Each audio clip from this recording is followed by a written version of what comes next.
Nah ini, jadi oke bentar ya, berburu result, terus kita panggil df ya, df, terus kita filter dulu, filter, ambil kolom yang di lebih dari 25 ya, filter umurnya lebih dari 25. Kemudian kita create kolom baru, gajinya dikali 12 alias gaji tahunan, udah. Kemudian kita group by per departemen ya.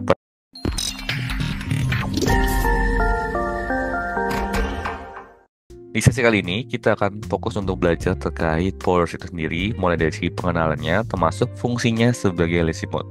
Apa aja yang akan teman pelajari di sesi kali ini? Ada beberapa hal, di antaranya adalah teman-teman akan mempelajari dari sisi pengenalannya dulu, apa itu Polars, gitu ya, apa yang membedakan dengan yang lain.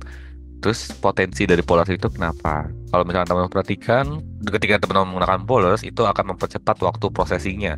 Sehingga processing time-nya yang awalnya mungkin kalau menggunakan Pandas itu butuh waktu 3 menit, itu kita bisa reduce hingga mungkin jadi 1 menit dan sebagainya. Kemudian kita belajar juga dari transforming folders itu sendiri, gitu ya, promosi datanya dan contohnya seperti apa, bagaimana menambahkan kolom, mengubah nama kolomnya, mengganti tipe data dalam kolom tersebut, termasuk kita akan gali lebih detail terkait lazy mode itu sendiri seperti apa, termasuk potensinya ketika dieksekusi secara langsung dan ketika menggunakan lazy mode itu sendiri seperti apa. Dan di sesi kali ini kita juga akan belajar lebih detail di codingannya ya. So, teman-teman boleh siapkan Jupyter Notebook gitu ya, atau Visual Code untuk kita coba exercise bareng-bareng terkait sesi kali ini. Nggak usah lama lagi, mari kita coba explore untuk sesi kali ini. Yuk kita explore. Memulai sesi kali ini, aku akan bahas dari sisi potensi terlebih dahulu ya. Kenapa kita harus menggunakan Polars ini sendiri dalam menggali data frame di Python. Aku kasih contoh, ini ada bentuk uji cobanya dari Studio Terabyte. Di sini dia menggunakan activity membuka data frame, yaitu di load data frame-nya di dalam environment. Habis itu ketika udah di load, itu dilakukan filtering, habis itu di group by, dan dilakukan perhitungan average dari group by tersebut. Dibandingkan antara dua library Pandas and Polars, itu menunjukkan bahwa Pandas membutuhkan waktu 330 second, Polars itu membutuhkan waktu 18 second, dan secara gap itu ada di 297 second. Artinya apa? Artinya kalau misalkan teman-teman mau utilize dengan processing yang cepat, itu bisa menggunakan Polars dalam menggali data frame itu sendiri. That's why kadang-kadang Pandas kan udah sering banget di booming-booming nih. Kalau kamu mau menggunakan data frame, gunakan Pandas. Jangan lupa import Pandas SPD dan sebagainya. Terus read CSV dan seterusnya. Nah, Polars ini sendiri bisa teman-teman utilize ketika teman-teman mengolah sebuah big data. Jadi tetap enak untuk dipakai sehari-hari. Apalagi bahasa programmingnya itu hampir sama kayak Pandas. Dan yang membedakan antara Polars dengan Pandas itu sendiri, dia ada namanya optimasi query, lazy mode. Nanti mungkin kita akan bahas tersendiri ya terkait ini. Jadi dia layaknya kayak teman-teman query di dalam SQL, tapi itu di Polars. Yang kedua, ketika dia mau lakukan filtering, dia bisa melakukan bracket atau dia menggunakan tulisan filter. Dan kalau misalkan di Pandas itu menggunakan ilog.log. Itu kalau misalkan kita mau filter kolom atau row tertentu di dalam data, itu cukup efisien. Biasanya kita malas juga nulis .ilog, .log. Itu ya, karena menurut kita lihat, oh hanya harus ngapalin, terus bedanya apa nih log dan ilog. Nah, teman-teman juga harus tahu juga kan sebenarnya ketika menggunakan hal tersebut. Yang ketiga adalah ketika dia mau apply suatu function tertentu gitu ya, itu biasanya kita menggunakan apply, yaitu di dalam data yang kita miliki. Nah, kalau di Polars itu teman-teman cukup misalkan nge-trigger import Polars SPL gitu ya. Nanti pl.call itu nanti masukin kolom name-nya dan itu mau diapain di situ. Itu bisa teman-teman atur. That's why ketika teman-teman mau transisi dari Pandas ke Polars itu sangatlah mudah karena memang secara code-nya hampir mirip. Dan sesi kali ini aku coba bahas ini karena memang ini sesuatu knowledge yang menurutku penting ketika teman-teman terjun sebagai seorang data scientist atau data engineer. Ketika untuk mengolah di Python bisa mengutilize salah satu library ini nih gitu ya buat digali insight data yang teman miliki. Karena memang kan Pandas itu kan Python data analysis kan. Nah, kita juga bisa melakukan Python data analysis dilakukan yang sama di Polars. Seperti itu. Sebelum memulai dalam penggunaan Polars itu teman-teman harus tahu yang pasti adalah kita harus instalasi dulu. Nah, instalasi cukup mudah juga. Teman-teman tinggal pip install Polars, nanti ntar dia akan menginstal data-data yang diperlukan dalam instalasi tersebut. Once sudah selesai, baru teman-teman tinggal import Polar SQL gitu ya. Let's say kita kayak mau apa manggil datasetnya, kalau data frame-nya itu kita langsung kayak gini. Terus kalau mau lihat lima teratas sama kan kayak pandas, kayak kita tulisnya head gitu ya. Banyak lagi yang sama kayak shape, columns, glimpse ini sama kayak kalau misalkan menggunakan bahasa pemrograman R itu hampir mirip gitu ya penulisannya. Jadi sebenarnya ini mengintegrate dua bahasa language antara R dengan Python, tapi secara konsep ini mirip kayak pandas seperti itu ya. Betul, ini contoh hasil ketika kita ngeprint uh, apa ya, lima teratas. Jadi dia bentuknya kayak print table. Terus dari kalau misalkan di pandas, kalau kita dot head itu kan dia nggak kasih tahu tipe datanya. Tapi kalau di Polars ini dia kasih tahu tipe datanya apa, nama kolomnya apa, dan datanya apa. Jadi lebih efisien juga. Kita nggak usah pakai df.info. Biasanya kita df.info dulu buat lihat tipe datanya, baru bisa kita gali kan gitu. Nah, itu kita bisa efisien dengan menggunakan Polars. Oke, sekarang kita masuk ke sesi code untuk sesi kali ini supaya teman-teman kebayang utilisasi dari penggunaan Polars itu sendiri seperti apa dan bisa teman-teman terapkan di environment internal. Mari kita coba explore yuk. Oke, ini adalah halaman kosong dari PyCharm. Jadi teman-teman bisa boleh buka Visual Code atau kalau misalkan mau pakai Jupyter Notebook di Google Colab juga silakan ya. Jadi kita coba utilize bareng-bareng penggunaan Polars itu sendiri. Langkah pertama apa? Masih ingat teman-teman? Install terlebih dahulu. Nah, cara installnya seperti apa? Nah, teman-teman tinggal ketik aja install, aku tulisnya install Polars sini. Jadi kita pip install Polars. Nanti kalau udah tinggal jalankan. Nah, karena ini aku udah ada, jadi dia langsung requirement already certified. Jadi kalau misalkan teman-teman baru pertama kali, pasti dia akan menginstal, ada butuh waktu timeline untuk ngeproses instalasi tersebut. Jadi kalau misalkan sudah terinstall, tinggal gunakan aja seperti itu. Nah, yang kedua adalah kita import dulu dataset dari scikit-learn. Jadi aku akan pakai scikit-learn untuk mengambil data yang di ini bus digunakan di Polars. Jadi aku pakai Iris di sini, pakai from scikit-learn dataset Iris, terus load datasetnya seperti apa, Iris load Iris, terus convert to tentu not to pandas dari Polars. Polars data frame. Terus kita import Polars dulu. Polarsnya ini udah, baru nanti kita tinggal kayak gini bisa.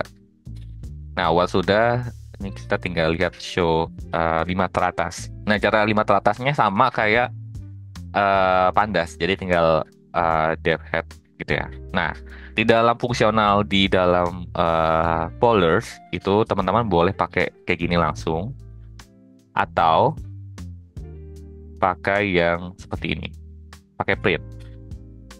Teman-teman perhatikan ya, beda waktu pembuatannya. Kalau misalnya tadi teman-teman perhatikan ketika aku pakai ini, dia kayak ada lag time buat ngeprocessing sampai outputnya keluar kan. Tapi ketika aku pakai head itu langsung muncul seketika. That's why ini adalah salah satu benefit ketika menggunakan Polars. Teman-teman harus menggunakan print di sini ya untuk mencetak hasilnya. Apalagi kalau misalkan ketika dicetak itu langsung ke show shape-nya, termasuk tipe data dari masing-masing kolom. Jadi teman-teman bisa tahu juga nih tipe-tipe data dari masing-masing kolom itu apa, supaya teman-teman tahu. Kedua, kalau misalkan kita mau lihat nama kolomnya apa aja, itu bisa pakai print df columns. Nanti ntar dia akan nge-show tipe apa namanya, nama-nama kolomnya apa. Tapi kalau misalkan mau show nama kolom dan tipe data itu bisa pakai skema. Jadi teman-teman bisa langsung kayak gini, df skema. Nah, nanti dia akan nge-show nama kolomnya, tipe data, nama kolom, tipe data, nama kolom, tipe data, dan seterusnya. Kalau misalkan mau berapa jumlah row-nya, kolomnya ada berapa, itu bisa sama kayak pandas pakai shape. Teman-teman tinggal langsung print df shape gitu ya. Ini kalau misalkan mau nge-show berapa jumlah row dan jumlah kolom yang dimiliki. Tuh. Nah, fitur tambahan yang ada di Polars itu adanya glimpse. Nah, itu teman-teman bisa langsung kayak di sini. Oke, nanti dia akan nge-show hampir mirip kayak skema. Cuma kalau skema kan nama kolom dengan tipe datanya. Sedangkan kalau di glimpse ini sekalian nyontohin data yang ada di dalam kolom tersebut. Dan dia kasih kayak summarize. Jadi yang depth shape, skema, dan kolom itu bisa di merge dengan satu library, bukan satu library, satu function aja yaitu glimpse. Jadi ntar langsung nge-show jumlah row columns-nya, terus nama kolomnya apa, tipe datanya apa, terus contohnya apa. Jadi teman-teman nggak usah pakai uh, dev head lagi gitu ya. Nah itu bisa di sini mengutilize data tersebut gitu ya. Terus kalau mau nge-slicing, biasanya kalau di Pandas kita kan pakai log, ilog. Nah, kita bisa pakai langsung bracket ya, slicing. Slash one one column ya. Kita bisa pakai, nah gini, print depth sepaleng. Nanti langsung dia nge-slicing seperti ini. Nah, enaknya di Polars itu dia langsung ngambil yang 5 teratas sama 5 terbawah. Jadi nggak semuanya ke show. Karena kalau semuanya ke show pasti berat ya. Pertanyaannya kalau dua kolom, multiple kolom gimana? Multiple kolom juga sama kayak gini. Bedanya dia bracketnya ada dua ya, karena kan ada kumpulan lebih dari satu data, jadi bisa pakai dua bracket seperti itu. Nah dia juga termasuk ada total shape-nya, terus karena kolomnya nambah satu gitu ya, di sini kan ya nggak terlalu satu, tapi karena dia ada jadi dua, dia langsung nulis dua. Termasuk tipe datanya di show juga seperti itu. Kalau di atas kan tipe datanya langsung kayak dia tipe datanya series terus langsung float gitu ya. Sama aja, cuma beda di segi penulisannya aja. Seperti itu. Hal lainnya bisa menggunakan select untuk nge-slice. Jadi teman-teman bisa langsung print df select, langsung nge-show aja nama kolomnya apa. Misalnya sepaleng dan wait, sep, oke, kayak gini. Nah ini juga langsung bisa kayak gini. Ini hampir mirip kayak di atas bukan? Nah, teman-teman boleh dua opsi ini, mau nambahin yang ini atau yang ini ya, is okay lah. Sama-sama teknik yang sama untuk teman-teman utilize untuk gali data yang teman-teman miliki. Hal lainnya kalau misalkan teman-teman mau short data di di dalam Polars itu langsung aja print df short, habis itu nama ininya, nama kolomnya width, sorry ngedouble, oke. Terus kita kasih tahu ascending atau descending. Nah, kalau misalkan kita mau ngurutin, ya udah langsung kayak gini. Nanti dia lihat dari ini ya.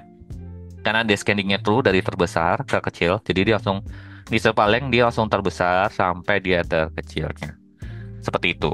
Jadi teman-teman bisa utilize ketika mengurutkan data di dalam Polars.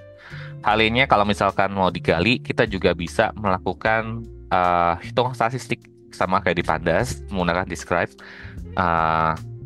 Kita bisa lakukan describe di datasetnya seperti ini. Jadi print def describe. Nanti ntar langsung show layaknya kayak Pandas, ada jumlah datanya, jumlah yang nolnya ada berapa. Kalau di Pandas kan nggak ke show kan, dia langsung count aja, tapi null countnya nggak ke show. Terus rata-rata standar deviasi nilai minimumnya 25%, 50%, dan maksimumnya berapa. Jadi teman-teman bisa mengutilize hal tersebut untuk digali. Dan yang menurutku cukup menarik di Polars itu adalah bisa adanya top key dan bottom key. Top key artinya apa? Dia sama kayak short. Nge-short kolom tertentunya mau kolom apa. Bedanya, kalau short kan kita harus assign ke dalam variabel baru. Nah, kita masih pakai variabel yang sama, tapi kita mau nge-short sesuai kolom yang kita mau. Misalkan,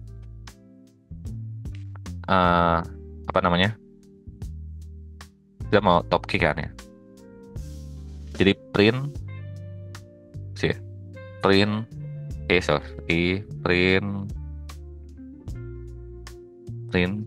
df top di sini. Nah, teman-teman tinggal mau ngambilnya berapa. Misalkan mau ambil 400 baiknya. Nah, kita ngambil sepaleng. tulisannya benar loh. Ya, siapa? Oke ya. Ini kita di scanningnya langsung udah ini. Oke. Nah, dia langsung ngurutin eh apa alimat teratas dari Sepalek. Seperti itu. Nah, bedanya kalau misalkan kita pakai head apa? Kalau pakai head, def print. Nah, kalau print def head itu dia based on index yang dimasukkan di dalam data. Jadi dia nggak ngurutin ini terbesar atau terkecil dari kolom tertentu, gitu ya. Terus lainnya juga bisa pakai bottom key. Bottom key itu dari terbawah. Itu bisa juga kayak print df. Nah, kayak sama kayak gini. Jadi dia ngambil terbawah seperti itu. Jadi kalau misalkan kita print df gitu ya. Nih teman-teman perhatikan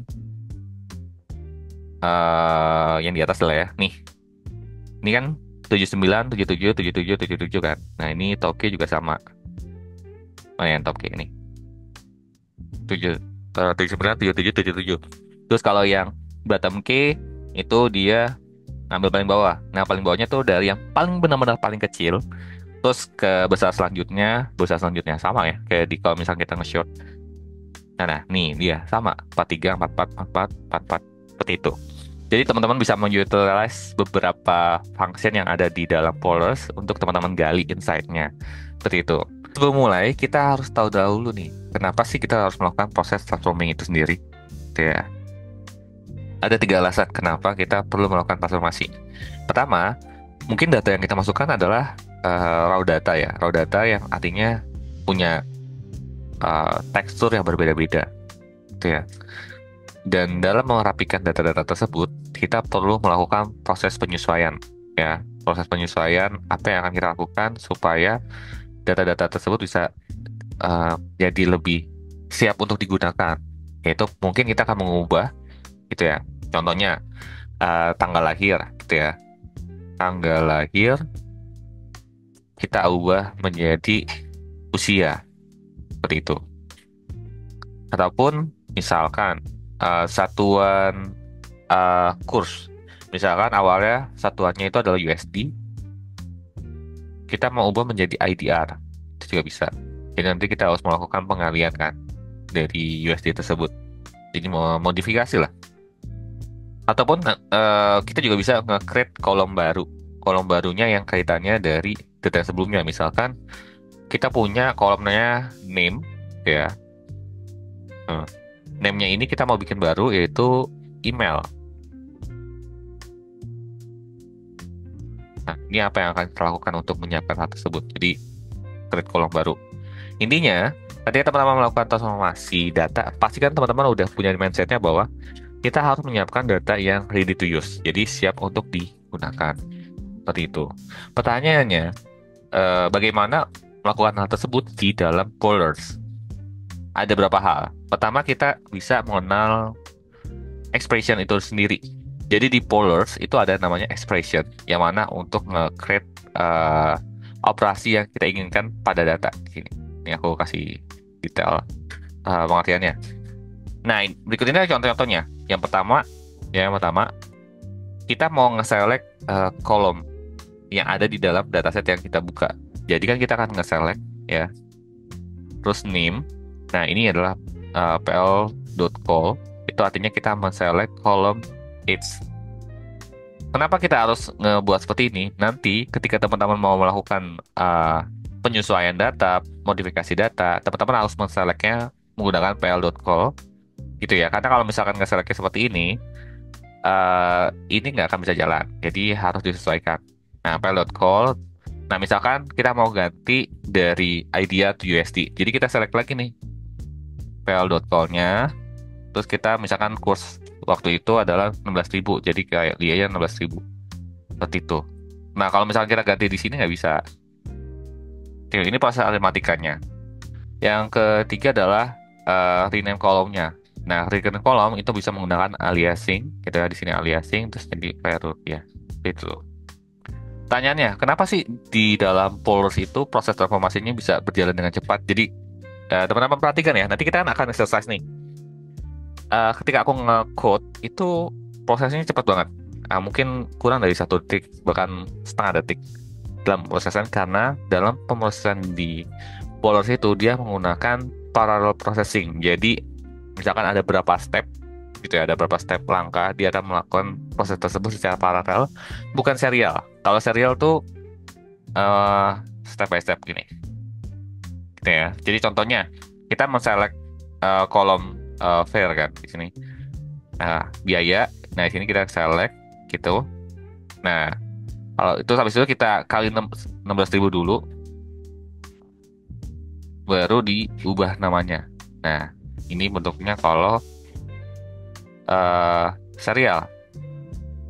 Tapi nyatanya di dalam Polars itu dia langsung select satu. Jadi select file dulu di sini, nanti file habis ke select baru dia dikali 16.000 ya, terus habis itu diubah penyesuaian namanya. Nanti baru digabungin. Set, gitu ya. Itu sampai outputnya menjadi satu kesatuan. That's why processing time dari Polars itu akan terasa lebih cepat dibandingkan kalau misalkan teman-teman menggunakan Pandas, karena Pandas memang bentuknya serial kan, step by step dari apa yang mau dilakukan. Seperti itu. Oke, gak usah lama lagi karena kita akan fokus ke exercising. Teman-teman siapkan Twitter notebooknya teman-teman, Google Colab-nya supaya kita bisa exercise untuk sekali. Yuk kita cek. Oke, ini adalah tampilan Python 47 gitu ya. Kita akan coba gali dari dataset Titanic. Jadi pertama kita import Polars SPL gitu ya. Terus nanti ntar kita initiate variable tulisannya Titanic. Nanti pl.read.csv. Ini teman-teman bisa ketikkan https raw.github usercontent.com/datascience7/dataset master titanic.csv. Oke, nanti kalau udah dijalankan, nanti teman-teman bisa melihat tampilan datanya seperti berikut yang kayak aku di bawah seperti ini ya. Jadi bentuknya seperti ini. Dia akan ada passenger ID, survive, class, seterusnya sampai empat dan sini. Kemudian kita akan coba belajar dari ekspresi pertama kita. Ekspresi pertama kita akan melakukan pengambilan kolom name.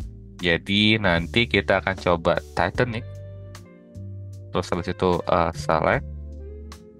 Nah, kita bisa men-select kolom itu dengan langsung kita tulis gini kan. Name, nanti dia akan mengambil kolom name itu sendiri. Seperti ini. Wah, ini agak lama. Nah, ini. Kita ganti aja pakai print biar lebih cepat. Nah, langsung seperti ini. Kita juga bisa melakukan selectnya nggak cuma itu, tapi bisa pakai pl.call slash buka kurung. Kita ambil misalkan kolom ya usia. Ini misalkan kayak ini. Nah, ini langsung kayak gini. Jadi kayak gini ya. Jadi ya bisa dua cara ini. Nah, ini adalah bentuk proses expression. Ya, ini proses expression yang bisa kita lakukan.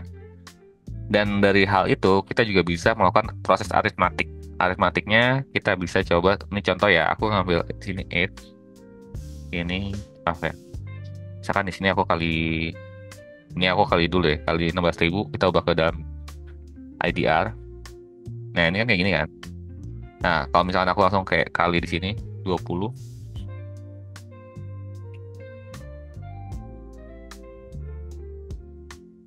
Nah, di sini dia akan error karena seolah-olah dia mengalihkan tulisan age-nya ini 20 kali gitu. Sedangkan kita rencananya kan mau nge-select kolom age kan. Nah, that's why ketika men-select kolom tersebut kita gunakan pel.call.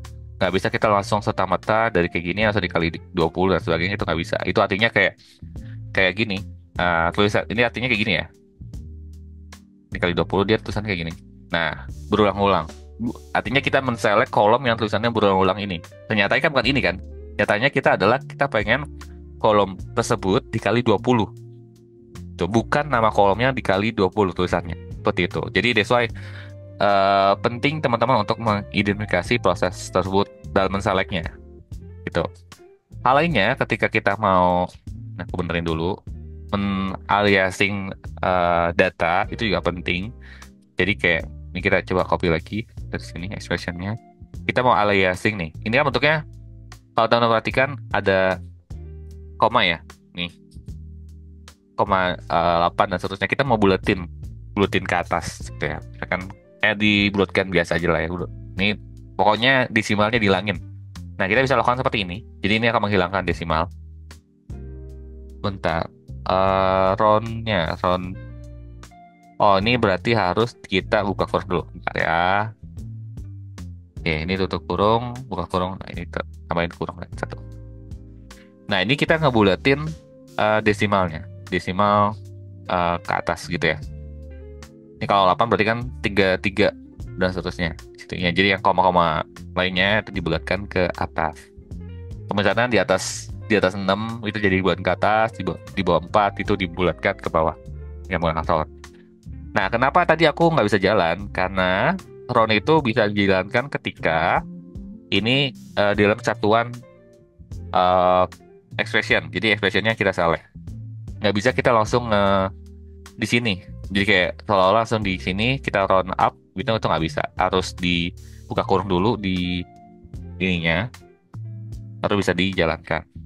Nah, kemudian kita bisa juga aliasing name-nya kan. Kalau bisa di sini kan adalah dalam bentuk USD kan. Kita mau bikin dalam bentuk IDR. Jadi kita ganti name-nya jadi alias IDR. Nah, sorry. Nah, seperti ini. Jadi itu dia akan mengubah bentuk nama kolomnya itu menjadi IDR. Nah, teman-teman juga bisa melakukan proses hal ini di dalam berapa mekanisme. Jadi yang tadi gue bilang, kita bisa melakukan secara paralel. Jadi gini, misalkan ini kan proses pertama nih, ya, ini proses pertama. Terus kita juga butuh maksimumnya, maksimum dari, nah, maxnya, terus kita aliasnya max fair, terus kita juga mau misalkan mau bikin rata-rata, ya kita ganti juga sama ya, min.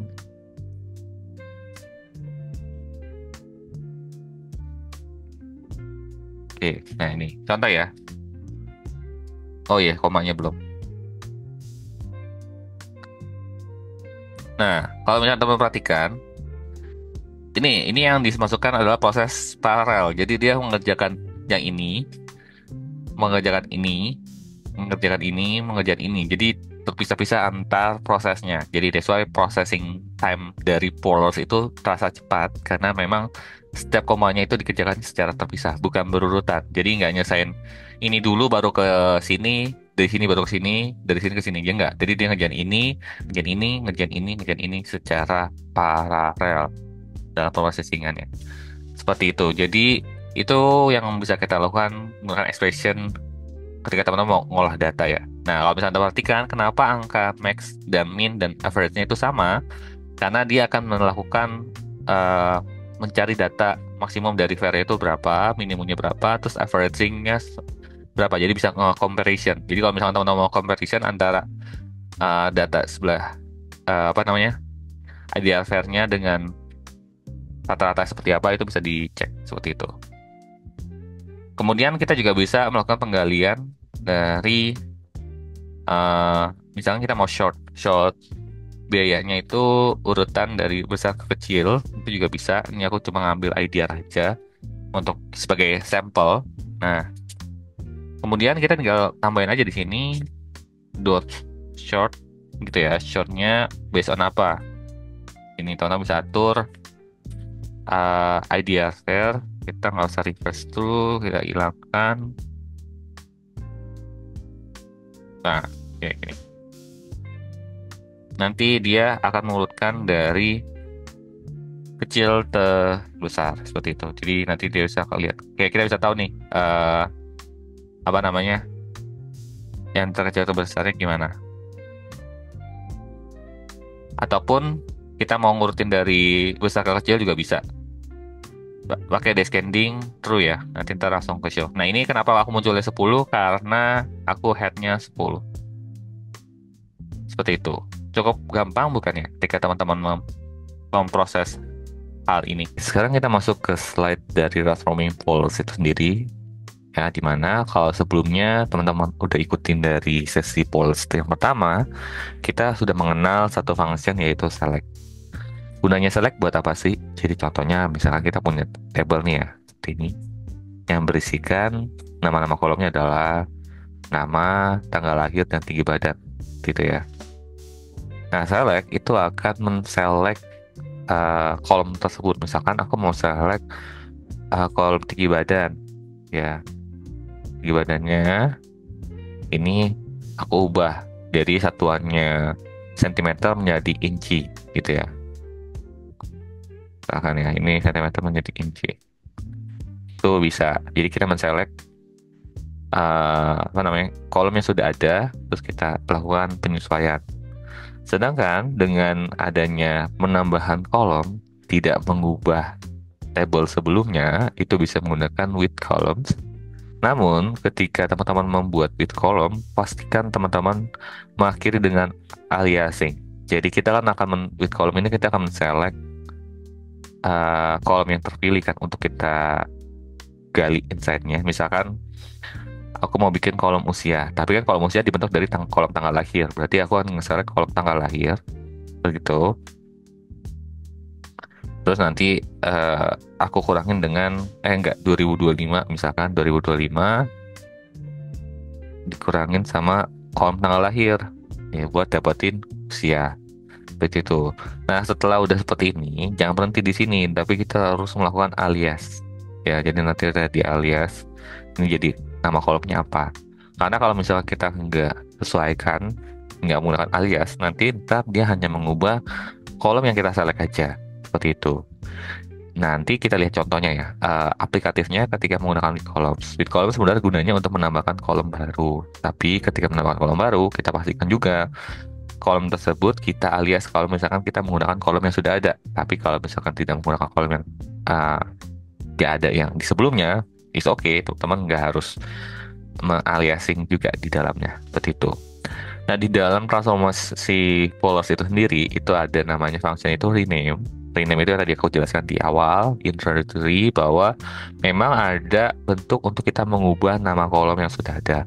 Kalau sebelumnya kita mengubah nama kolom itu menggunakan alias kan. Ya, kita nge-select, terus kita nge-aliasin, itu kita mengubah namanya.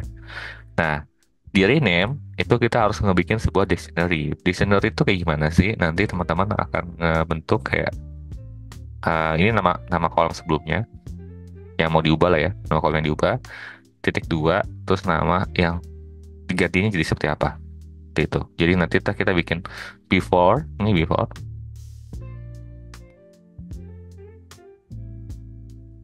terus yang di sini after,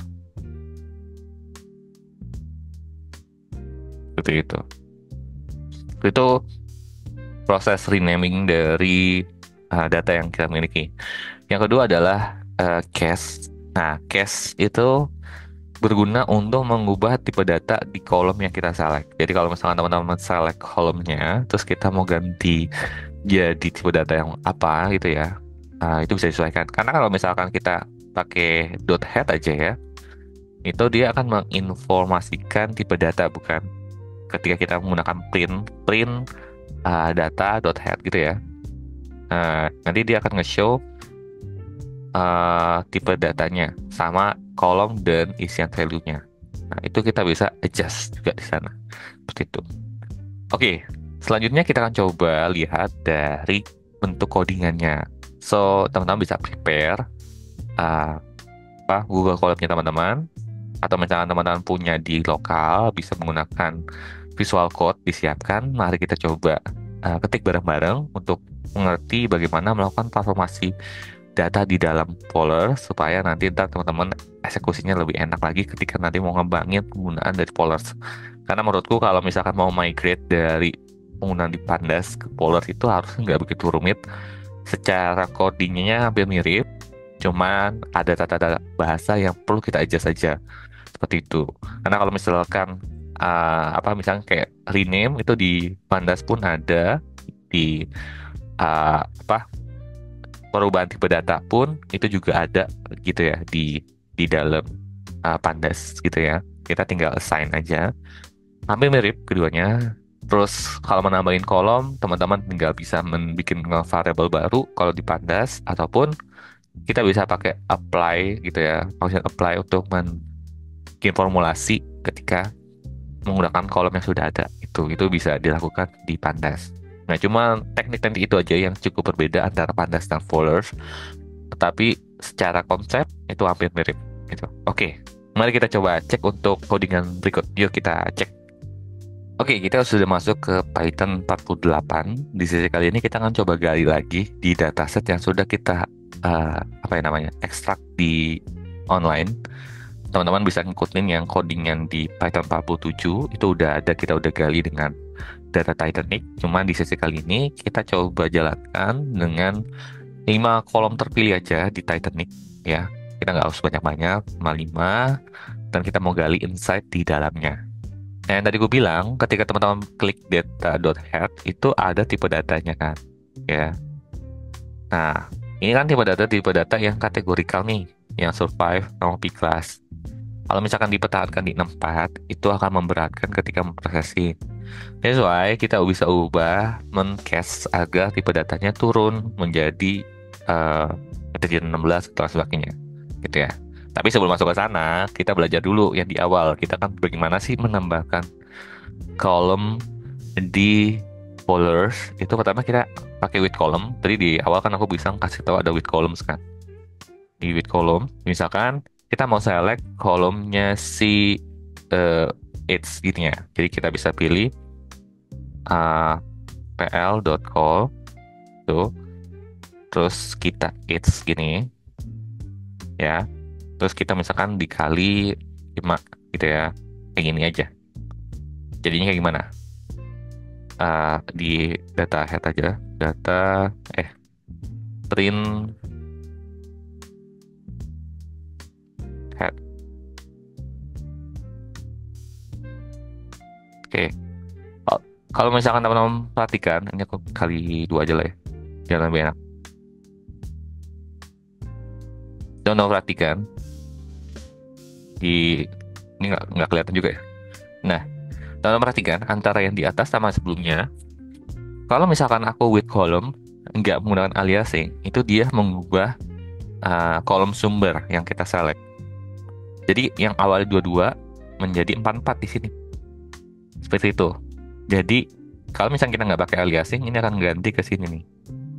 Karena di dalam ini kita bisa menambah dengan beberapa kolom lainnya. Misalkan kita mau select kolom survive kayak gitu misalkan.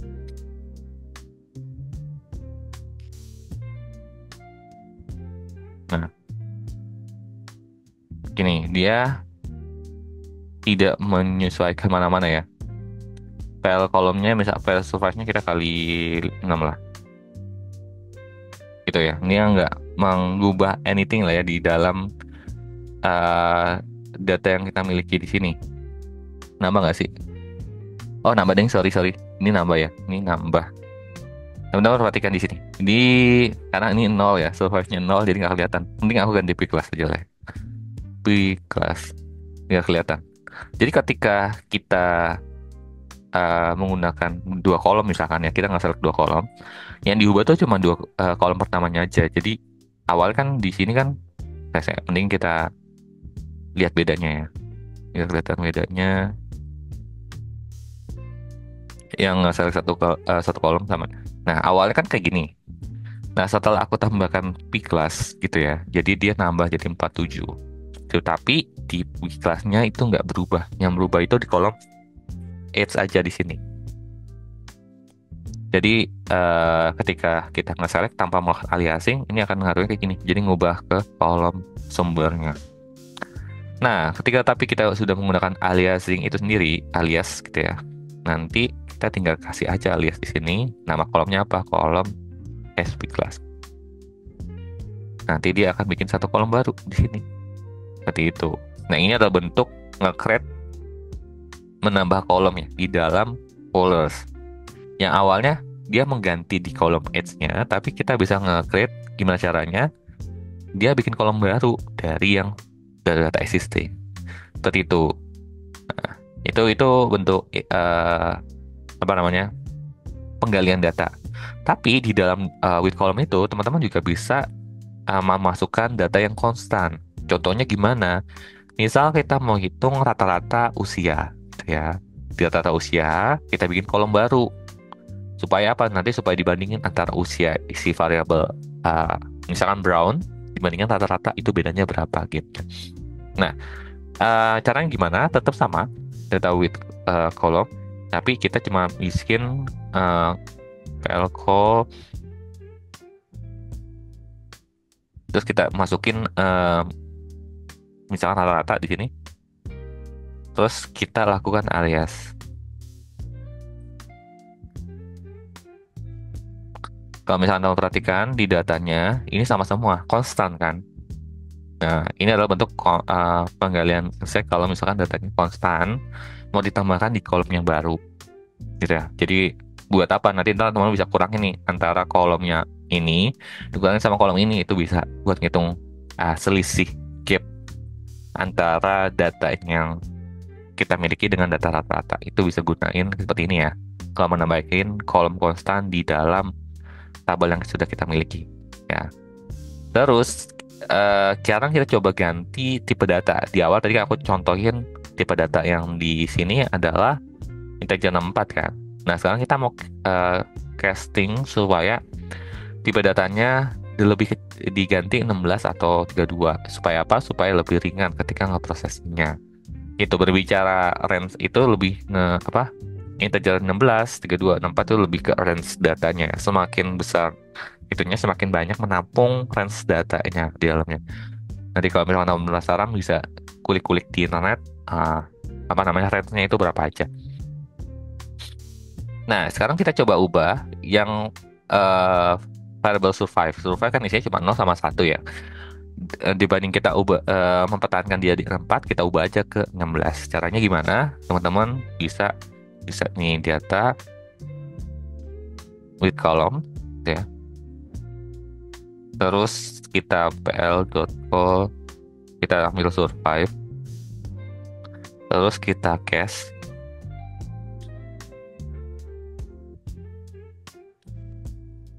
Ya, itu dia 16 lah. Atau 8 juga boleh sih sebenarnya. Nah, kalau kayak ini kan kelihatan tipe datanya. Kita print aja lah.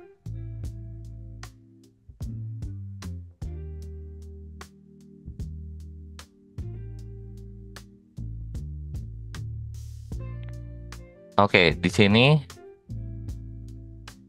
Nah, bentar ini. Oke, di sini. Oke. Nah, kalau misalnya teman perhatikan di sini awal survive itu adalah integer 64, dia jadi integer 16. BTW ya, tadi error itu kenapa? Itu error itu tadi aku ngeprint tapi pakai head. Jadi print itu kan nggak ada head kan. Contoh ya, print data, terus aku tadi ngeklik head gini loh. Makanya dia error kayak gini. Attribute error non-type object has not attribute head. Nah, harusnya headnya itu di dalam ini. Nah, kayak gini, di data with columns, di data with kolomnya ini di luarnya. Jadi sebelum ngeprint gitu. Nah, ini ngubah tipe datanya ya. Yang awalnya tadi dia 64 itu jadi 16. Itu ada proses kita melakukan cache. Jadi teman-teman bisa nyesuaiin tipe data-datanya.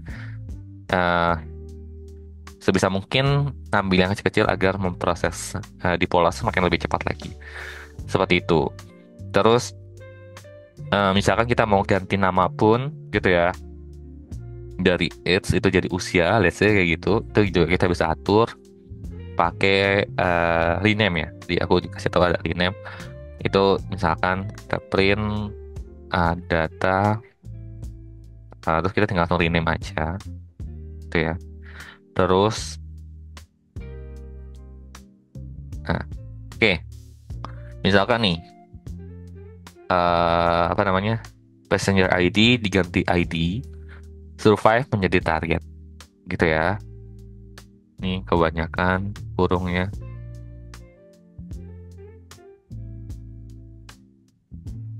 Nah, jadi dia berubah kan nih. Awalnya tuh tadi passenger ID itu diubah menjadi ID, survive itu jadi target. Nah, ini teman-teman perhatikan, ini tipe data dictionary atau kalau orang kenal ini JSON gitu ya. JSON format yang mana nanti ada key-nya, terus jadi value-nya apa. Kalau misalkan format dari dictionary. Cuman aku biasanya uh, apa mensepadankan lah ya bentuknya itu dari yang before-nya menjadi after. Jadi nih sebelum titik dua itu adalah before-nya, setelah titik duanya itu adalah after-nya. Jadi teman-teman sesuaikan di sini ya. Dan pastikan kurung kurawal di sini ya, di sininya di dalam rename. Kalau misalkan lebih dari satu ya, nanti teman-teman bisa banyak juga nih kalau misalkan mau ganti-gantinya banyak variabel seperti itu.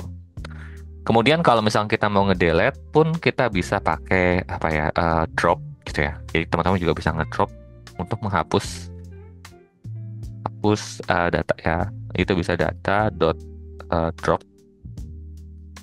gitu ya. Di sini teman-teman bisa drop aja misalkan column name misalkan mau di drop ya, itu tinggal cara langsung berubah seperti ini ya. Yang awalnya ada column name bisa di drop, bisa dihilangkan seperti itu. Oke, itu dulu untuk proses transformasi data di Polars. Jadi teman-teman banyak belajar hal baru kan. Di Polars tuh banyak bisa dilakuin nih. Aku mengawali kisah dari lazy mode itu, kita bayangkan dulu ya teman-teman. Misalkan lagi melakukan perjalanan ke Jepang. Biasanya seperti itu. Nah, sebagai traveler, pasti kita harus menyiapkan segala sesuatunya sebelum kita berangkat ke Jepang, bukan? Yaitu mungkin tentukan dulu budgetnya. Jadi tentukan budget buat pesawatnya berapa, naik pesawat apa gitu ya. Terus akomodasinya mau apa? Penginapannya di mana, lokasinya di mana, wisatanya apa aja ya gitu ya. Setelah itu baru kita rencanakan agenda selama di Jepangnya itu. Misalkan nanti hari pertama kita ke bandara dulu nih, bandara di Indonesia. Nah, nanti ntar tiba di bandara Jepangnya jam berapa. Nah, ketika tiba, kita menggunakan transport apa di sana? Apakah naik bus, naik sewa mobil, dan sebagainya. Itu bisa dilakukan. Dan setelah itu, aktivitasnya apa aja di next day-nya. Misalkan nanti ntar ke museum, atau misalkan nanti ke mana-mana, dan sebagainya. Dan hal lainnya yang harus teman-teman persiapkan sebelum berangkat ke Jepang. Pasti akan melakukan hal itu kan. Nggak mungkin tiba-tiba teman-teman langsung kayak dadakan, wah aku mau ke Jepang, langsung berangkat gitu ya. Terus tanpa ada kayak mau kemana aja nih ke Jepang. Nanti ntar teman-teman nyampe di Jepang tuh kayak bingung. Udah nyampe ngapain aja ya? Malah apa ya? Apa kesini? Apa kesini? Jadi nggak ke konsep. Better harus ada rencananya dulu sebelum berangkat ke sananya. Itulah yang dikatakan dari lazy mode itu sendiri yang akan kita bahas dari sesi kali ini. Jadi rencana ke Jepang itu sama kayak lazy mode di Polars. Yang mana di lazy mode di Polars itu, ini adalah salah satu tools powerful kenapa kita harus menggunakan Polars sebenarnya.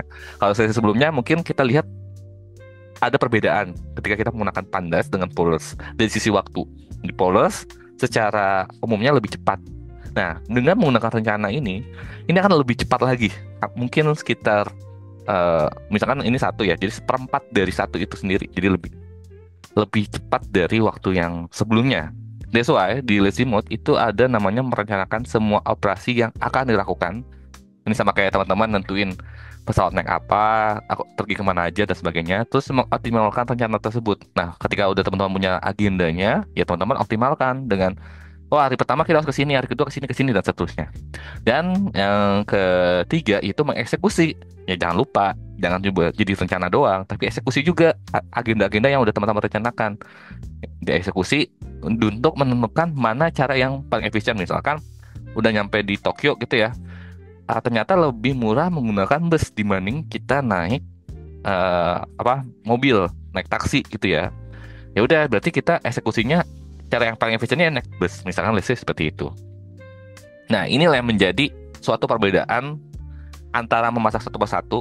Jadi kalau misalkan cara yang sebelumnya kita pelajari transformasi di Polars itu adalah teknik one by one, step by step dalam proses sebuah codingannya gitu ya.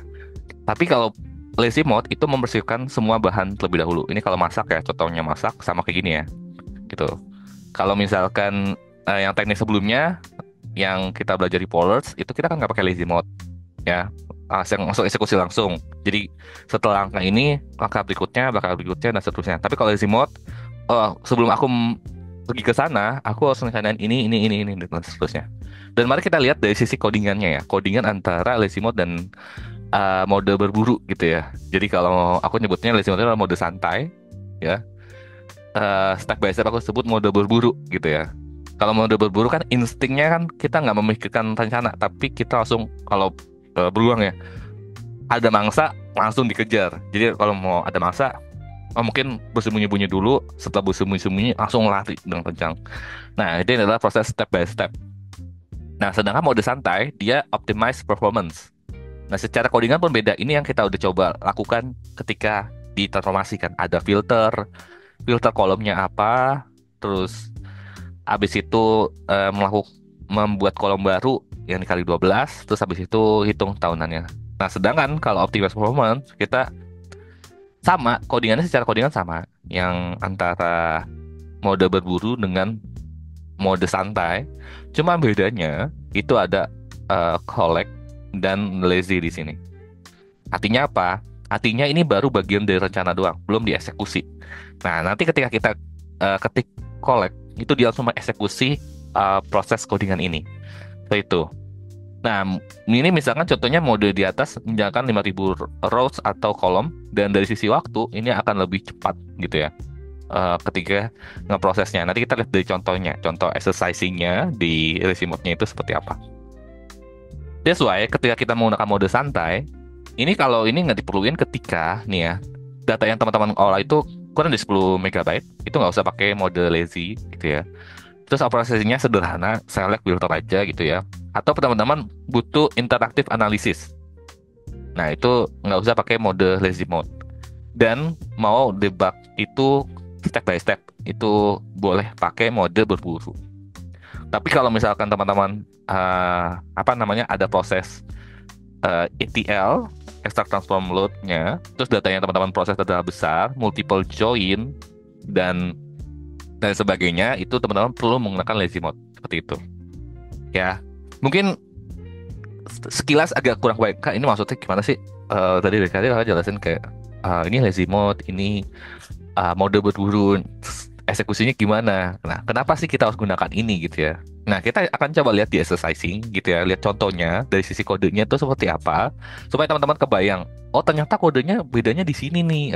Mari kita coba cek ya di codingannya supaya kita tahu nih. Oh, ternyata kalau pakai lazy mode, secara time frame-nya itu akan lebih baik dibanding pakai yang mode berburu. Oke, mari kita coba cek dari codingan berikut. Yuk kita cek. Oke, ini adalah halaman dari Python 49.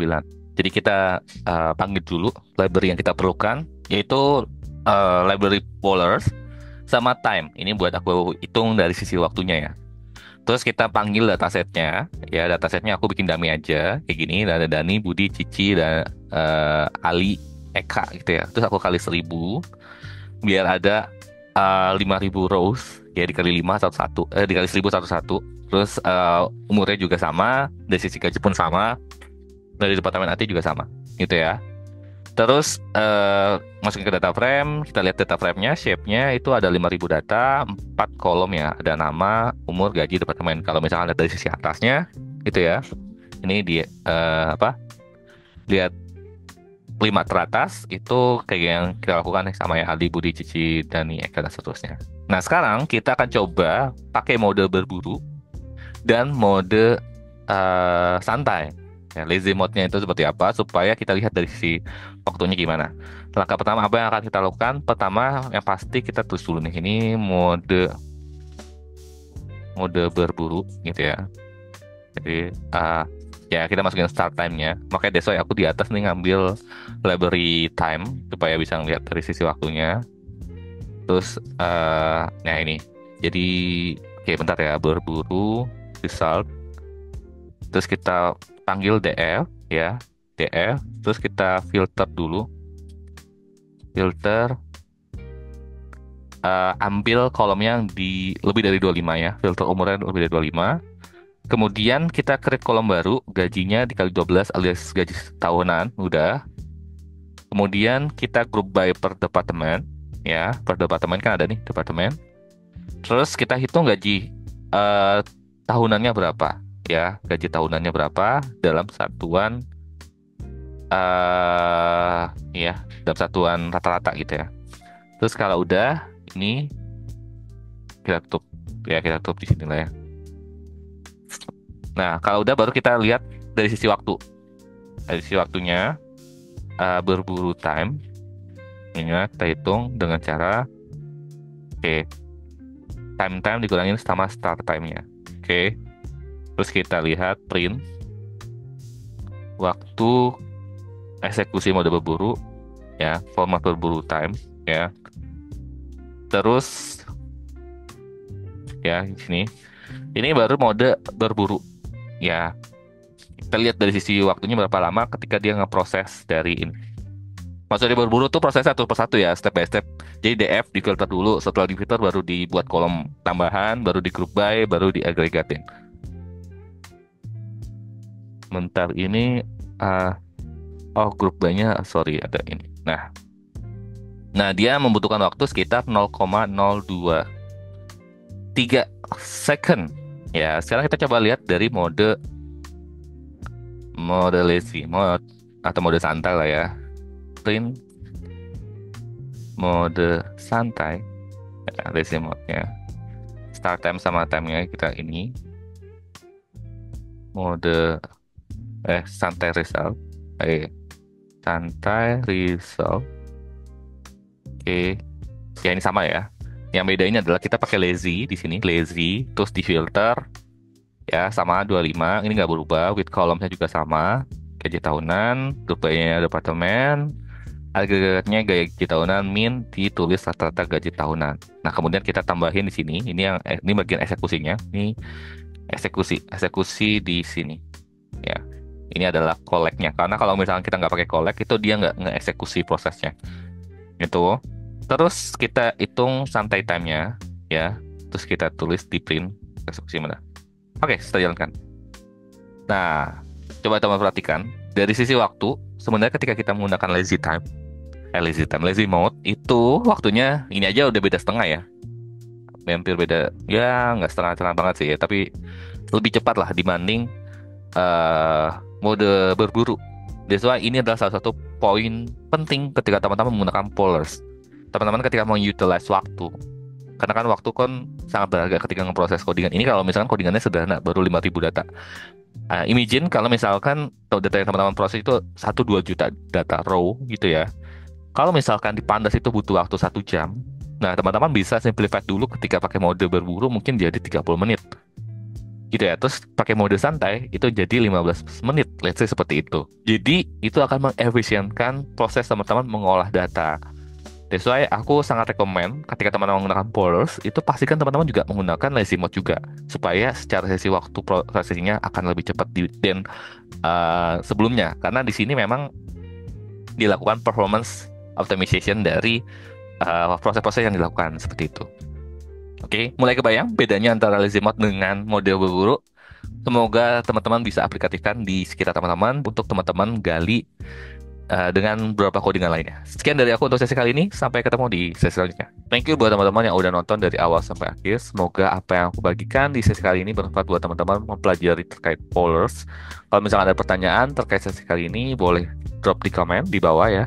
Kalau misalkan video ini cukup menarik, boleh teman-teman share, like, subscribe, dan jangan lupa setiap hari Rabu kita juga akan update terkait pembelajaran Python. Dan minggu depan aku akan spill sedikit ke teman-teman. Kita akan belajar end-to-end machine learning menggunakan Polars. Jadi teman-teman stay tune di minggu depan. Kita akan belajar lebih dalam lagi terkait Polars sendiri seperti apa. Sekian dari aku untuk sesi kali ini. Sampai ketemu di sesi selanjutnya. See ya.